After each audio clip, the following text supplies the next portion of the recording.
Francis Atwoli, born on June 6, 1949 in Kakamega County, is a name synonymous with Kenya's labor movement.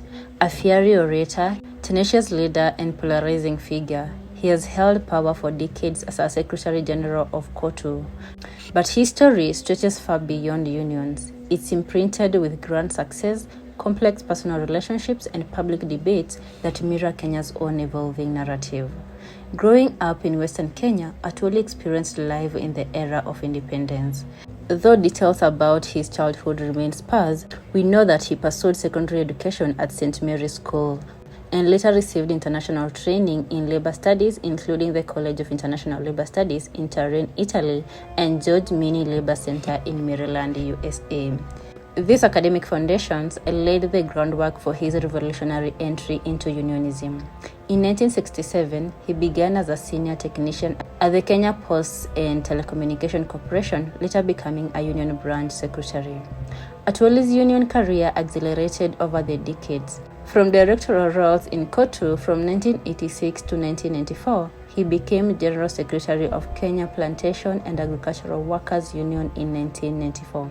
Then, in 2001, he was elected Secretary General of the Central Organization of Trade Unions, a position he continues to hold.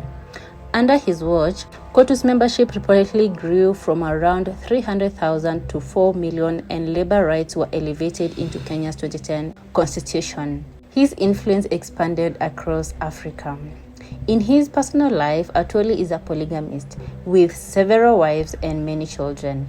Credible sources confirm he is married to at least 3 women: first wife called Jennifer Hainza, second wife called Rosalinda Simiyu, and third wife Mary Kilobi.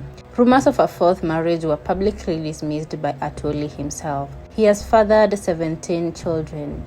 He also claims to have cared for 74 children who are not his biological offsprings. Jennifer Hainza Atwoli, often described as a low profile and largely out of the public eye, Atwoli has publicly praised her for maintaining the sanctity of their marriage.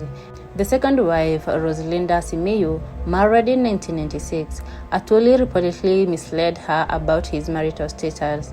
Their marriage ended acrimoniously, reportedly after she entered politics against his wishes.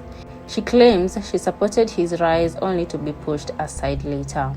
And the third wife, Mary Kilobi, a Swahili news anchor roughly 5 years younger than Atwoli. They married around 2018. He has said he needed someone to care for him, especially after his second wife's political ambitions. Atwoli's public image thrives on both admiration and criticism.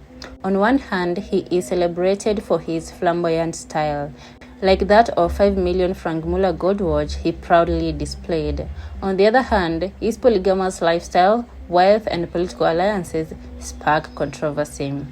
Online opinions are equally divided. Some accuse him of playing both sides politically, vocal against some regimes and supportive of others, possibly out of convenience. Others question his commitment to workers, suggesting that he is part of the very system he should challenge. Beyond unions, Atwoli wields political influence. He has endorsed political figures, contributed to Kenya's handshake era, and is often labeled a kingmaker.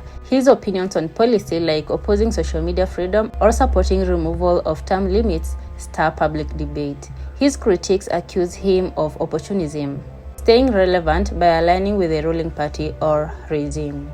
Francis Atwoli is complex, a lifelong unionist. He has defended workers, modernized labor, and stood on global platforms. Yet his personal life, opulence, and shifting political stances invite scrutiny. His legacy will always sit at the crossroads of passion, controversy, and endurance. In a nation still defending itself, his story mirrors Kenya, proud, multifaceted, contested, and undeniably influential.